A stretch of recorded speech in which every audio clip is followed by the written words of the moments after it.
Channel ఇక 12వ వారం నామినేషన్లో భాగంగా సోనియా దెబ్బకి చుచ్చు పోసుకున్నారని చెప్పాలి. ప్రేరణ అలాగే నిఖిల్.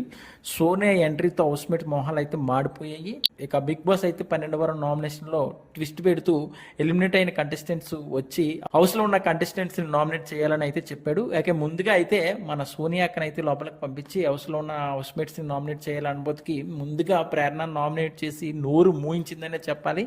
నువ్వేంటి మాట్లాడేది నా దగ్గర, నీ నామినేట్ చేయడానికి వచ్చి నోరు మూసుకొని ఉండని చెప్పి లెఫ్ట్ అండ్ రైట్ ఇచ్చుకొని ప్రేరణ నామినేట్ చేసింది. దాని తర్వాత అయితే మాత్రం నిఖిల్ నామినేట్ చేసి నోరు ఎత్తకుండా నిఖిల్ దెబ్బకి నోరు మూసేలాగా అయితే చేసింది.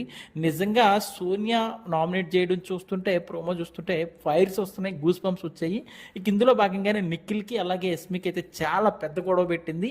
ఇక ఒక్కసారిగా ప్రోమోలో చూస్తే కనుక నాకు ముందే తెలుసుంటే నిఖిల్ నీ దగ్గరికి వచ్చేదన్నే కాదని చెప్పి ఎస్మి అయితే నిఖిల్ని సీకొట్టడం కూడా జరిగింది. సో నిఖిల్ కూడా ఎక్కడ తగ్గట్లేదు, నేనైతే ఆమె గురించి నీకు ఎక్కడ మాట్లాడలేదు కదా అని సర్ది చెప్తున్నప్పటికీ కూడా ఎస్మి అయితే రెచ్చిపోయిందనే చెప్పాలి. ఇక ప్రోమో చూస్తుంటే రేపు ఎపిసోడ్ అయితే మాత్రం నెక్స్ట్ లెవెల్ ఉండబోతుంది.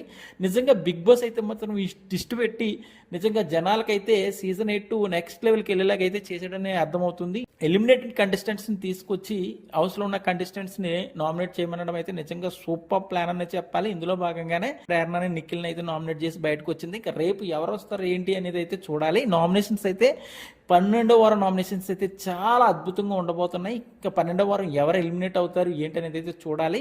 సో మరిన్ని లేటెస్ట్ అప్డేట్స్ కోసం చూస్తూనే ఉండండి మన ఛానల్.